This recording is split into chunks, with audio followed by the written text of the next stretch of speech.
Today we're going to play around with Boost. We'll do it in Windows and in Ubuntu. So let me log into the Windows machine first.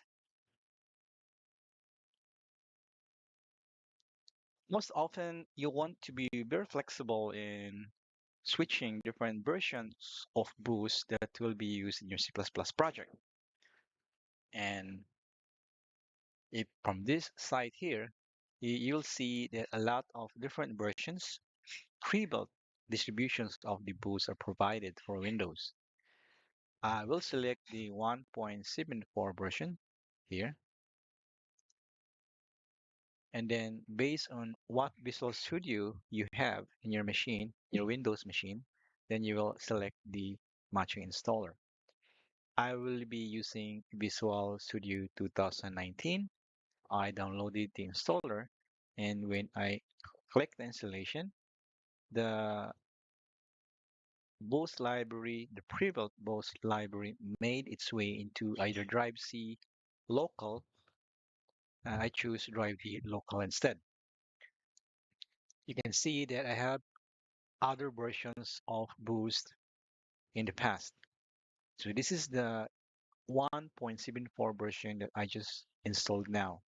If we go inside and take a look what's inside, so it's a pre-built distribution of the Boost library for Windows. Now I will launch Visual Studio and create an empty project. I have played around with Boost sometime last year, so it may already have some bias of what uh, version of Boost to pick up. I will accept the project 24 default name. So from what I remember, there are many ways of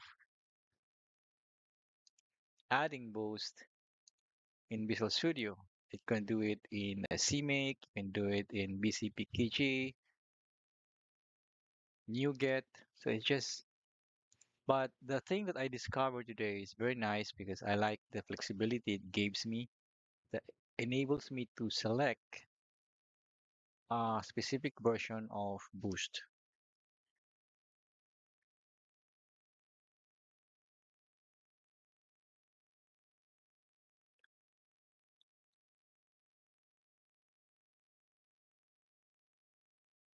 So, like I said, based from last year's experiments, the BCPKJ I was playing on BCPKJ.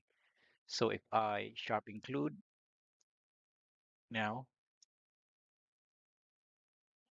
and you can see that it's by default, when I open Visual Studio here, it defaulting to this installation of the Boost library. Now it doesn't even tell me what version it is. So that is why I don't like this BCPKG way of integrating Boost.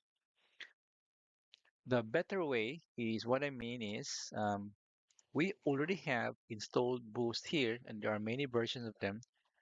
The better way is the flexibility to select either of these versions that we just manually installed. So let me, uh, what you need to do is you go to View, then for better organization, first create a project manage property manager. This is just to organize based on target. If we build a release version x64, then we create a property sheets under here, then we will name it accordingly, allowing us maybe to the flexibility of knowing which version of Boost our project is linked to. So we name it as 1740x64. Then this is the property sheet now. Double click this property sheet. And then in the C++, additional include directories setting, point it to where we uh, install Boost. So I'll point it to 1.74.0. This will solve our include header files. For the library libraries, go to linker and then in the additional library directories, same manner, add it also. Go to drive the local where we install the boost and then the same version 1.74.0, select libs and then apply. Okay. Um, at this point here, since the target is still debug x86, so if I sharp include boost, it's still pointing to BCPKJ. But because we're using the property manager, which is a very nice organizational technique of Visual Studio, if we select the target to release and then x64, now the property sheet that we define here will be operational and it will point to the configured boost version. Let's see that in action. Include boost and see it's pointing to boost 1.74.0. You can create more property sheets that you want and switch between targets.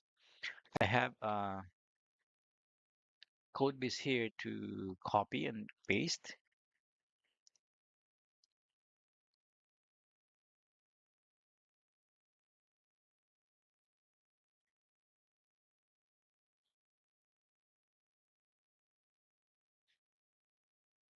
So we just created, built an executable that is linked to boost 1.74.0. And because we have the Parasoft plugin installed in this Visual Studio, we can right click also from the solution project and then ask it to request for static analysis.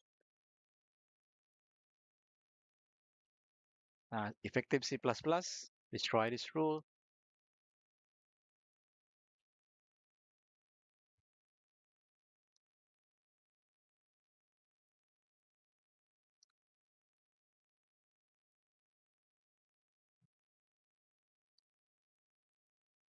And then it found one violations and the one that we intentionally put here. Class test defines an inline constructor. Let's switch over to the situation in Ubuntu.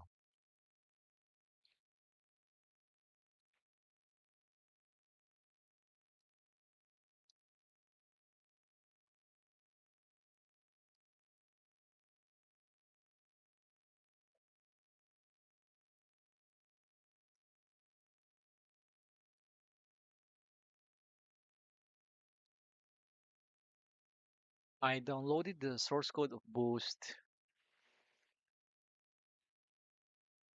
somewhere in here and zip it to this location and then use its B2 build system to capture and follow to build the Boost library from its source code. It generated this BDF file, and if we look at what's inside the BDF, it contains all of the Boost, the entire Boost library source code. Once the BDF is generated, we can use the Parasoft IDE. A while ago, it was a plugin installed in Visual Studio. In Ubuntu, there's a dedicated also IDE Eclipse based for the same tool. Load the BDF and can see here the entire Boost library code base is loaded, and it took like 23 minutes to statically analyze the Bose 1.74 source code. So these are some of the findings.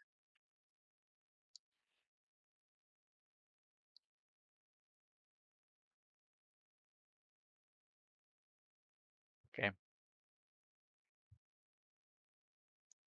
So, so what we've seen here is a while ago, we statically analyzed an app in Windows Visual Studio built on top of Boast, and here on Ubuntu, we statically analyze the Boast library itself.